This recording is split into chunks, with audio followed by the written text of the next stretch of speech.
I'm Brittany Lewis with Forbes Breaking News. During the Senate GOP leaders' weekly press conference on Wednesday, Senator John Thune took President Biden to task over high gas prices. Thune admonished the president over his federal gas tax holiday proposal, calling it, quote, another gimmick, another Band-Aid.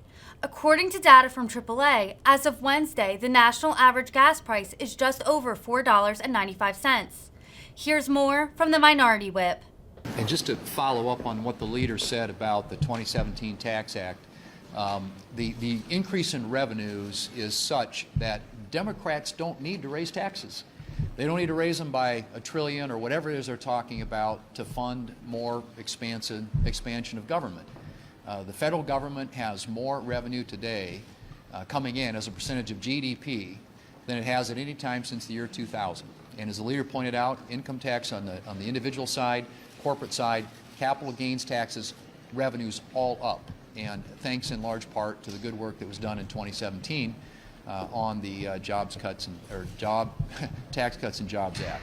I just want to speak briefly about the President's current proposal, which is to suspend temporarily the gas tax. This is yet another example of this administration's failure on an issue that is fundamental to the American people, and that is the price they're paying for a gallon of gasoline. $5 is the national average right now.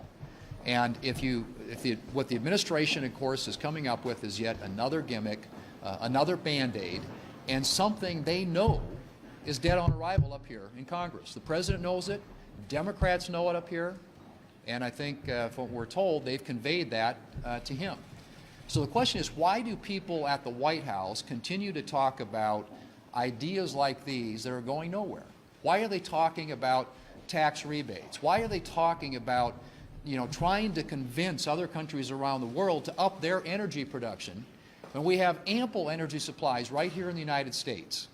Instead, we're going hat in hand to these other countries around the world.